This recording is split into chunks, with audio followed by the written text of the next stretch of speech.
तो दोस्तों आज मैं एक्सप्लेन करने वाला हूँ हाल ही में रिलीज हुई एक American psychological thriller horror movie को, जिसका नाम है वॉचर। इस मूवी की IMDb रेटिंग है 6.3 स्टार्स आउट ऑफ 10, जो कि मेरे हिसाब से काफी अच्छी है। तो चलिए अब बिना किसी देरी के चलते हैं सीधा। मूवी की स्टार्टिंग में हम देखते हैं जूलिया और फ्रांसिस्को, जो कि बॉयफ्रेंड गर्लफ्रेंड होते हैं और रिसेंटली ही रोमानिया आए थे एज फ्रांसिस का यहाँ पर प्रमोशन हुआ था। और एक बात की उसकी मदर यहीं की थी तो उसको रोमानियन आती थी, लेकिन जूलिया को ये भाषा नहीं आती थी। खैर वो लोग अब एक फ्लैट को रेंट पर लेते हैं और वहाँ पर शिफ्ट हो जाते हैं। रात को वो दोनों आराम कर रहे थे और जूलिया को नींद नहीं आती, तो वो विंडो पर जाकर खड़ी हो जाती है और बाहर देखती है तो दूसरी साइड की बिल्डिंग की विंडो पर एक आदमी खड़ा हुआ था और वो जूलिया के घर को ही देख रहा था। लेकिन इस चीज पर जूलिया इतना ध्यान नहीं देती।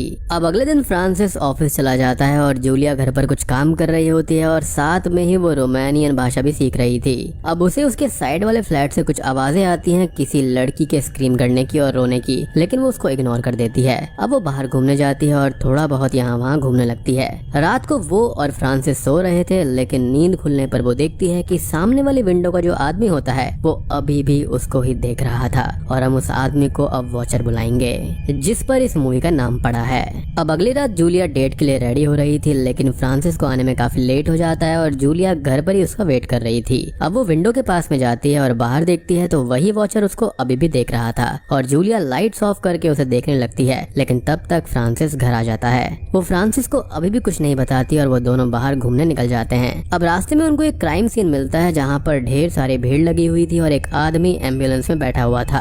अब वो लोग आसपास की पब्लिक से पूछते हैं कि आखिर हुआ क्या है, लेकिन किसी को भी कुछ खास नहीं पता था। अगले दिन जूलिया टीवी देख रही होती है और न्यूज पर उसी क्राइम सीन के बारे में बताया जा रहा था। फ्रांसिस घर पर ही था तो जूलिया उससे पूछती है कि न्यूज में क्या आ रहा है, तो वो बताता है कि एक लड़की की लाश मिली थी कल रात और वो आदमी जो कि एम्बुलेंस के अंदर बैठा हुआ था उसको ही उसकी बॉडी मिली थी। जिसके बाद में उसने पुलिस को इन्फॉर्म किया और पूरी न्यूज उन्होंने नहीं देखी थी, तो उनको इतना ही पता चलता है। जूलिया फ्रांसिस को बता देती है कि सामने वाली विंडो से कोई उसको देखता रहता है, लेकिन अभी डे टाइम था और वो वॉचर रात को ही उसको देखता था, तो उन्हें अभी वहाँ पर कोई भी नहीं दिखता। और जूलिया उस आदमी को लाइटली लेती है, साथ ही फ्रांसिस को भी लाइटली लेने की सलाह देती है। खैर रात को फ्रांसिस के दोस्त डिनर के लिए आते हैं और सभी लोग हंसी मजाक कर रहे थे। अब यहाँ पर फ्रांसिस का जो दोस्त होता है वो स्मोक करने लगता है, जिस पर जूलिया बताती है कि वो पहले स्मोक किया करती थी, लेकिन अब वो छोड़ चुकी है। यहाँ पर बातों ही बातों में फ्रांसिस अपने फ्रेंड से उस क्राइम सीन के बारे में बात करता है और पता चलता है कि उस लड़की की बॉडी घर पर मिली थी जिसका सर कटा हुआ था और ये मर्डर वहाँ पर होने वाले सीरियल किलिंग से लिंक हो रहा था, जिसके अंदर पहले भी ऐसी बॉडीज मिली थी और एक लेडी सर्वाइवर भी थी जिसकी नेक पर एक कट का मार्क था और किलर को स्पाइडर का नाम दिया गया है। यहाँ पर हमको जूलिया के बारे में भी थोड़ा बहुत पता चलता है कि वो एक एक्ट्रेस थी, लेकिन अभी उसने काम छोड़ रखा है एज वो ज्यादा अच्छा नहीं जा रहा था। अब वो कुछ काम से घर से बाहर जाती है तो उसे अपनी नेबर, जिसका घर जूलिया के फ्लैट से अटैच्ड होता है, वो मिलती है। उसका नाम इरिना होता है और वो जूलिया से बात करती है जो जूलिया को अच्छी लगती है और फिर वो दोनों अपने अपने घर चली जाती हैं। खैर अगले दिन जूलिया बाहर घूमने जाती है और एक कैफे में बैठी होती है जहाँ पर वो स्पाइडर सीरियल किलर केस के न्यूज के आर्टिकल्स को पढ़ती है और उसे सर्वाइवर का वीडियो भी मिलता है जहाँ पर वो सर्वाइवर ये बताती है कि अटैक से पहले उसे हमेशा ऐसा लगता था जैसे किसी ने उसके ऊपर नजर रखी हो और एक दिन अचानक से उस पर अटैक हुआ, लेकिन अटैकर ने उसका चेहरा पिलो केस से कवर किया हुआ था तो वो चेहरा तो देख नहीं पाई और फिर किलर ने उसकी नेक पर नाइफ से कट लगाया और उसके पास में बैठकर उसको बहुत टाइम तक वो देखता रहा। खैर जूलिया अब रास्ते पर जाती है तो उसको ये लगने लगता है कि कोई उसका पीछा कर रहा है। अब वो एक मूवी थिएटर में जाती है और मूवी देखने लगती है और कुछ ही टाइम में थिएटर के अंदर एक आदमी आता है और उसके पीछे आकर बैठ जाता है। वो पहले से ही थोड़ी परेशान थी और अब उसको उस आदमी से डर लगने लगता है और वो वहाँ से चली जाती है। अब वो एक सुपरमार्केट में जाती है और सिगरेट लेने का सोचती है, लेकिन खुद को रोक लेती है। खैर अब वो आगे जाकर कुछ सामान लेने लगती है, लेकिन वही थिएटर वाला आदमी वहाँ पर आ जाता है और जूलिया के पास में ही घूमने लगता है, जिससे कि वो बहुत डर जाती है। अब वो सुपरमार्केट के बैक डोर के पास छुप जाती है और बाहर देखती है तो वो आदमी उसका पीछा ही कर रहा था। अब तभी जूलिया के पास में सुपरमार्केट का स्टाफ आता है और जूलिया वहाँ से चली जाती है। खैर रात को जूलिया फ्रांसिस को उस आदमी के बारे में बताती है और वो काफी परेशान भी थी, जिसको फ्रांसिस लाइट अप करता है, लेकिन जूलिया कुछ ज्यादा ही परेशान थी। जिसके बाद अगले दिन फ्रांसिस उसके साथ सुपरमार्केट जाता है और वहाँ के स्टाफ से बात करके सीसीटीवी फुटेज देखता है। सीसीटीवी फुटेज में वो आदमी दिखता है जूलिया के आसपास घूमता हुआ और जूलिया उसके बारे में फ्रांसिस को बताती है। वो ये बोलता है कि हो सकता है वो आदमी जूलिया को इसलिए देख रहा हो क्योंकि जूलिया भी उसको देख रही थी। जूलिया अब सीसीटीवी फुटेज से उस आदमी की पिक्चर लेक्चर ले लेती है और वो दोनों घर आ जाते हैं। अब अगले दिन फ्रांसिस ऑफिस चला जाता है और जूलिया अपने विंडो के बाहर बैठकर नजर रखने लगती है, ये देखने के लिए कि वो आदमी जो विंडो से देखता है और जो मार्केट में पीछा कर रहा था वो एक ही है या फिर नहीं, क्योंकि विंडो वाले आदमी का फेस सही से कभी भी नहीं दिखता था। जूलिया को वहाँ पर बैठे बैठे पूरा दिन हो जाता है और रात होने पर वो फ्रांसिस से पूछती है कि वो कब तक आएगा, तो वो बताता है कि उसको आने में थोड़ा सा टाइम लगेगा क्योंकि अभी वो एक मीटिंग में है। जूलिया अब उस विंडो को देखती है तो वहाँ पर आज कोई भी नहीं था, लेकिन तभी उसके घर का डोर नॉक होने लगता है। वो डरते हुए डोर ओपन करने जाती है और डोर ओपन करने पर वहाँ पर एक लेडी खड़ी हुई थी। वो लेडी रोमानियन भाषा में कुछ बोल रही थी जो कि जूलिया को समझ में नहीं आती, लेकिन तभी इरिना घर पर आ जाती है तो वो बताती है कि ये लेडी अपनी कैट को ढूंढ रही थी जो कि बार बार गायब हो जाती है। उस लेडी के जाने के बाद में इरिना जूलिया से थोड़ी बहुत बात करती है और उसे घर पर ड्रिंक के लिए इनवाइट करती है। वो अब इरिना के घर पर जाती है और वो दोनों ड्रिंक करते हुए बातें करने लगते हैं। बातों ही बातों में इरिना उसको बताती है कि जब वो लंदन में रहा करती थी तब उसने इंग्लिश सीखी थी। अब तभी इरिना की डोर पर बैंग होता है और कोई आदमी बाहर से गुस्सा कर रहा था, जिसको वो भगा देती है और बताती है कि ये उसका एक्स है और वो अक्सर ऐसे ही आता है मिलने के लिए। जूलिया बोलती है कि ये काफी डेंजरस साउंड करता है, जिसको सुनकर इरिना बोलती है कि वो ऐसा नहीं है, बहुत अच्छा आदमी है, लेकिन इन केस बात कुछ बिगड़ जाती है तो प्रोटेक्शन के लिए उसने ही इरिना को एक गन गिफ्ट की थी और वो काम आ जाएगी। जूलिया उस गन को देखती है जो कि वहीं ड्रॉर में रखी हुई थी। अब वो वापस घर आ जाती है और वो थोड़ी सी नशे में थी, तो वो विंडो के पास में जाती है और बाहर देखती है तो वॉचर उसको अभी भी देख रहा था। अब जूलिया कंफर्म करने के लिए कि वो उसको ही देख रहा है या फिर कुछ और, तो वो वेव करती है यानी कि हाई करती है, तो वॉचर भी रिटर्न में वेव करता है यानी कि उसको हाई बोलता है और अब जूलिया की टेंशन बढ़ जाती है। कुछ ही देर के बाद में फ्रांसिस घर आता है तो वो जूलिया को देखता है जो कि स्मोक कर रही थी। ऐसा वो काफी ज्यादा टेंशन में थी।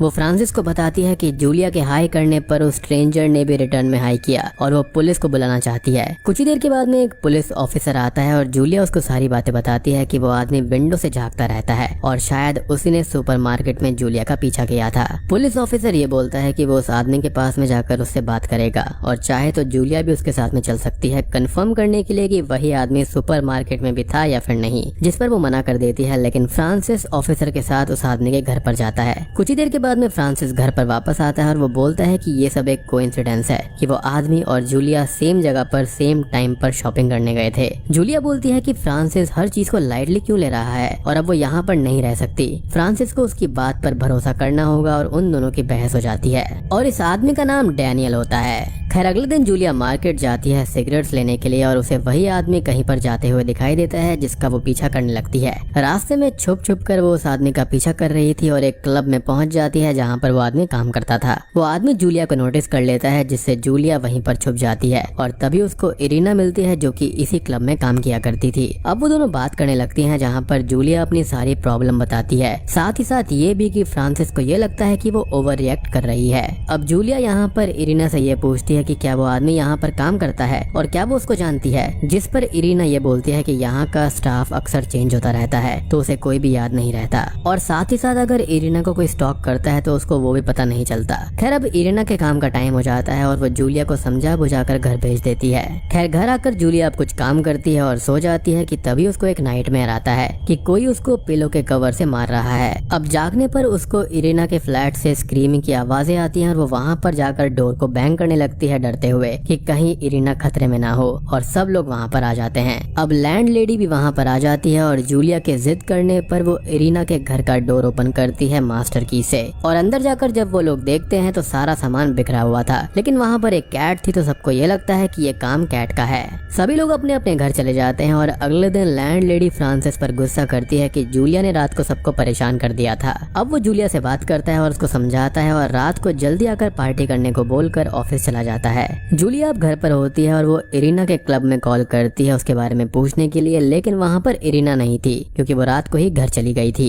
अब जूलिया देखती है कि इरिना का एक्स उसके घर के बाहर खड़ा होकर डोर को बजा रहा था और जूलिया उसके पास जाकर उससे बात करती है कि इरिना घर पर नहीं है और क्या उसे पता है वो कहाँ पर है, जिस पर वो बोलता है कि वो खुद ही इरिना से मिलना चाहता है। अब जूलिया उसको इरिना का नंबर देती है और उसे कॉल करने को कहती है तो फोन घर के अंदर ही बजता है, तो उनको लगता है कि इरिना अपने एक्स से मिलना नहीं चाहती चाहती। अब वो जाने लगता है तो जूलिया उससे हेल्प मांगती है और उसे अपने साथ उस वॉचर वाली बिल्डिंग में ले जाती है कि वहाँ पर वो डोर को बैंग करे और डोर ओपन करने वाले का जूलिया चेहरा देख पाए, क्योंकि वो आदमी उसका पीछा कर रहा था और पुलिस उसकी कोई भी हेल्प नहीं कर रही। अब वो डोर को बैंग करता है लेकिन डोर कोई भी ओपन नहीं करता और डोर को बजाने के बाद में अंदर रह रहे व्यक्ति को वो धमकी देता है कि वो जूलिया को परेशान ना करे। जिसके बाद में वो वहाँ से चला जाता है और जूलिया खुद डोर बैंग करती है तो एक ओल्ड मैन डोर ओपन करता है और जूलिया वहाँ से जाने लगती है। खैर लिफ्ट के पास में आने पर जूलिया को वही वॉचर मिलता है और वो जूलिया को यहाँ पर देखकर काइंड ऑफ शॉक्ड होता है। खैर रात को जूलिया अपने घर पर पार्टी के लिए रेडी हो रही थी और तभी घर पर पुलिसमैन के साथ में वही वॉचर आता है। उसने कंप्लेंट की थी कि जूलिया उसका पीछा करती है और आज उसके फादर को उसने धमकी भी दी थी,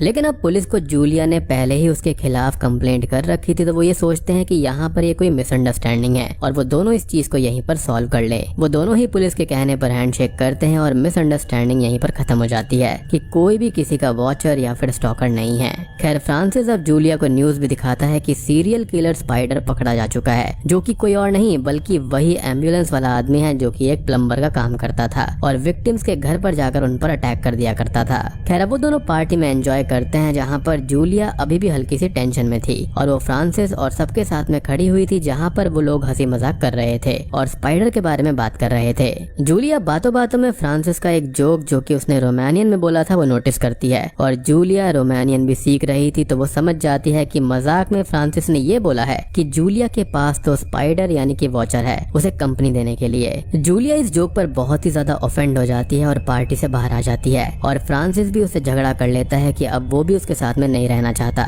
जूलिया अब अपसेट, परेशान और दुखी थी और वहाँ से अकेले ही बाहर निकल जाती है। अब मेट्रो स्टेशन पर वो जाती है और मेट्रो बोर्ड करती है जहाँ पर वो मेट्रो लगभग खाली ही थी, लेकिन उसमें अभी भी वही वॉचर बैठा हुआ था। जूलिया डर कर उठने का सोचती है लेकिन खुद को संभाल लेती है कि ये उसका वहम ही होगा और वो आदमी बुरा नहीं है शायद से। अब मेट्रो एक जगह पर कुछ प्रॉब्लम की वजह से रुक जाती है और वो वॉचर जूलिया के पास में आकर बैठ जाता है और उससे कैजुअल बातें करने लगता है। जूलिया पूछती है कि वो उसका पीछा क्यों करता था, जिस पर वो आदमी अब पूरी बात समझाता है। वो बोलता है कि एक्चुअली वो अपने बीमार फादर की दिन भर देखभाल करता है और इसके बाद उसकी एक सैड हॉबी बन गई है विंडो से बाहर लोगों को देखने की। अब एक दिन जूलिया ने उसको देखा और उसको ये लगा कि एक सुंदर लड़की उसको क्यों देखेगी, लेकिन तभी जूलिया ने हाई किया और उसको वो हेलो लगा। और बाद में जब फ्रांसिस पुलिस के साथ उसके घर पर आया और जूलिया भी एक आदमी के साथ उसके घर पर आई तो उस आदमी ने गुस्सा किया और उसको ये लगने लगा कि आखिर उसने क्या गलत किया है और जूलिया शायद से उसको एम्बेरस करना चाहती थी या फिर कुछ और इसलिए ही उसने पुलिस को बुलाया इस मैटर को खत्म करने के लिए। जूलिया अब इन बातों के बीच में उस आदमी के पॉलिथीन बैग को ही देख रही थी और जूलिया को ऐसा लग रहा था कि जैसे उसके अंदर कोई कटा हुआ सर रखा हो, लेकिन वो खुद को संभालती है। जूलिया अब उस आदमी से माफी मांगती है कि उसने उसको गलत समझा और इतनी प्रॉब्लम कॉज की।